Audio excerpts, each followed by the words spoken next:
तुझ्या या बिकट परिस्थितीला मीच जबाबदार आहे. हो, तुझ्या या अवस्थेला मीच जबाबदार आहे. तुला वाटतं ना मी काहीच का करत नाही? का ही अशी तुझी परिस्थिती आहे? तर आता कान देऊ ऐक. मला सांग, एखादं तलवारीसारखं शस्त्र शत्रूवर कधी घातक ठरतं रे?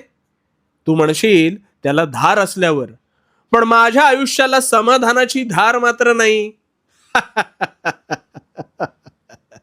अरे इथेच तर खरी मेख आहे. तुझ्या ह्याच तलवारीला धार काढण्याचं काम करतोय मी.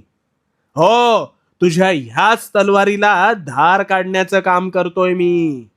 बोथट तलवार कधीच काहीच कामाची नसते, हे पटतं ना तुला?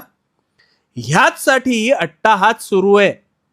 तुझं आयुष्य बोथट ठेवायचं नाहीये मला. यासाठी तलवारीला धार काढताना तिला असंख्य वेदना होतात.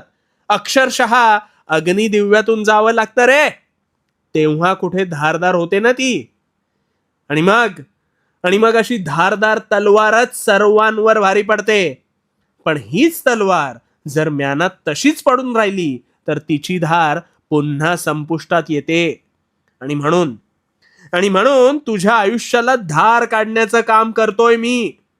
जितका अग्निदिव्यातून जाशील तितका दिवसेंदिवस अधिकाधिक सक्षम बनत जाशील. तुला एखाद्या ठराविक कालावधीत संपन्न न होणारी गोष्ट निव्वळ अशा कठीण समयीच तू साकार करू शकलास. का माहितीये? कारण हा कठीण समयच तलवारीप्रमाणे तुझ्या आयुष्याला धार काढत होता म्हणून. अरे जिथे सूर्य आहे तिथे चंद्र आहे, जिथे आकाश आहे तिथे पाताळ आहे, जिथे अंधार आहे तिथे उजेड आहे, आणि म्हणून जिथे सूर्यास्त आहे तिथे नवा सूर्योदय झाल्याशिवाय राहणार नाही. कारण हा माझ्या सृष्टीचा नियम आहे. त्यामुळे तू परीक्षा पूर्ण होईपर्यंत फक्त हरू नकोस. कारण भिवू नकोस, मी तुझ्या पाठीशी आहे. भिवू नकोस, मी तुझ्या पाठीशी आहे.